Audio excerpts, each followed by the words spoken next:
Welcome to the next episode of WaterparkRangers Let's Play Wind Waker. Last episode, we did a lot of stuff, so we'll just take this recap slowly and carefully so I don't miss anything. We got the Ballad of Gales from Cyclos, Zephos' brother. Zephos was the guy who gave us the Wind's Requiem way back on Dragon Roost Island. After that, we warped to the Forest Haven, dropped off some of our pictures, one of the Big Octo and another of the boss of the Tower of the Gods. That way we had a very clean camera for the episodes that are going to be coming up, with some pictures that are kind of one-time events. So we already prepared for that. Soon after that, we dropped by Great Fish Island to drop off our town flower in exchange for a sea flower. The town flower we got from Zunari, and we got the sea flower from a random merchant on Great Fish Island. It's part of the trading quest of this game, but we had to kind of stop the trading quest for a little while, because we were exploring this new island, Rock Spire Island. And yeah, that's basically everything that happened last episode. I also find it kind of hilarious how, like, last episode hardly anything happened in the way of story, yet it took, like, 9 times longer to explain everything that happened. But maybe it's just kind of an obligation I have to talk about random stuff as much as possible when we're doing boring things like raiding sea platforms. Though this sea platform actually has something important on it, so you actually might want to visit it, because it's part of the 100% run. Not all sea platforms I recommend visiting. This is one of them. Well, I should say, group of sea platforms. You don't even really need to wait for that cyclone, because the next platform there is a bit lower, so you can just sail right to it. No questions asked. Set down some bombs here. You know, the regular shtick. Oh yeah, and because so little is going on, I'm actually going to break the vow of not talking about other Zelda games, particularly Twilight Princess, and talk about Twilight Princess. Because these pink Bokoblins that I've been fighting, I've noticed that their AI is pretty horrible compared to the other Bokoblins. Like, they're worse in just about every respect. It's a lot different in Twilight Princess. I did a quest of basically a run of the game of Twilight Princess, using only 3 hearts and basically the worst items and stuff possible. No upgrades, nothing in bottles. It's actually not as hard as it sounds. It's just there are only specific moments that are kind of tough. But an interesting thing about it is that the pink Bokoblins in the game, there are actually blue and pink Bokoblins. No green ones, just blue and pink in Twilight Princess. Wow, Golden Feather.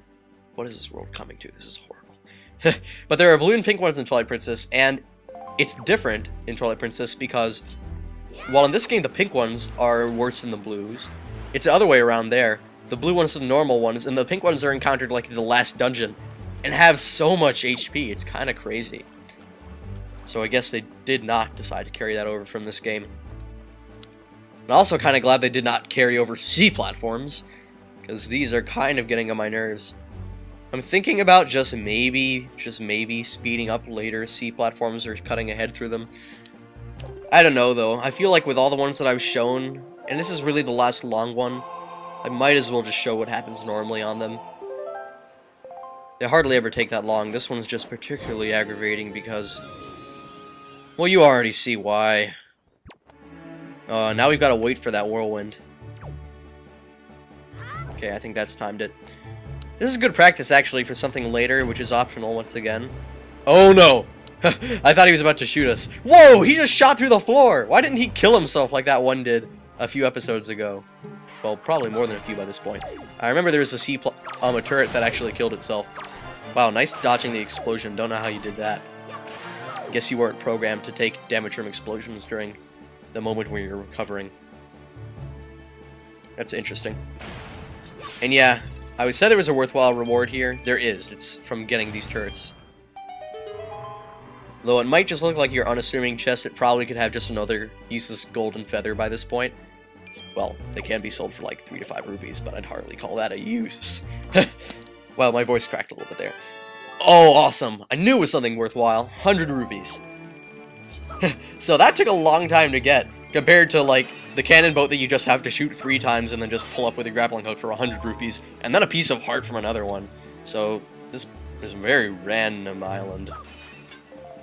I guess I'm expecting to find something in these barrels.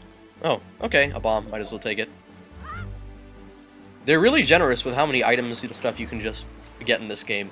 So much stuff in grass and pots, barrels. I don't know. Like, it's good, I guess, for beginners, But this is definitely the easiest Zelda by far. I can't think of an easier one. Not even Phantom Hourglass. I think Phantom Hourglass is harder, believe it or not. So let's head over to that island now. Alright, because I could, I just randomly felt like cutting out the brief second that it took to find Fishman. Because honestly, I feel like I've made you guys wait long enough with all the sea platform stuff that happened to this episode. I'm really sorry. Trust me, it's not that fun for me either. Well, I mean, it's always kind of fun. It's Wind Waker, but it's not as good as the rest of the game. So we should actually get some stuff done on the real island now, instead of just doing stuff in the quadrant. It's amazing how much stuff is actually in the quadrant of these islands that are actually so barren just by themselves. Like, that's a common complaint, is that they didn't put enough on the actual islands, or the islands were actually too small. And I totally agree. I think that's a perfectly valid complaint. In fact, like, why do they have to make some of the islands so small? Like, there are so many possibilities. It would have felt so much cooler if, like, each was at least as expansive as, say, the forest on Outset Island with more stuff in it. That would be really interesting. And then there are just some items in this game that just don't get enough use. Admittedly, it's not as much a problem as it becomes in, like, Twilight Princess, but if you play, like, A Link to the Past, for example, you'll notice that it's just, you're always using so many different items, and not ever neglecting your old ones, like, hardly at all, because they're at least useful in battle. So Wind Waker kind of helps with that by having items be really good in battle, like the boomerang, and, to a certain extent, an item that we're going to find soon enough. So you probably found out what the gimmick of this little island is. Basically just timing your throws so you can get rid of the rock by throwing the bomb at it. If you're not careful, of course, the bomb will bounce back and, you know, knock you off the ledge. There's actually a section like this in Ocarina of Time that you need to do to get up Death Mountain. So I guess that was kind of an interesting throwback. We also got a blue choo-choo here. Just an extra little step forward past that hole to get that blue choo-choo. But totally worth it. Western Fairy Isle. Have we been there? No, we haven't. I guess we'll visit that sometime. Of course, we got to do some spelunking first. Alright, this is a really dark cavern. Fortunately, we have a random light that hovers over us. Kind of like what happens in the Pikmin games. I'm not complaining. I'm glad that we have any light at all. Then we'll use that lit torch to light these two. Make sure you have your boomerang equipped because it makes all of these bats appear. So just mash, like target L, like mash L, mash Y, which I have the boomerang equipped to, and you will wreck all these guys. And you're always L first, otherwise you're going to miss, the boomerang's going to get away, and the bats will be mauling you until the boomerang comes back, so just do as I do. Because I am perfect at this game.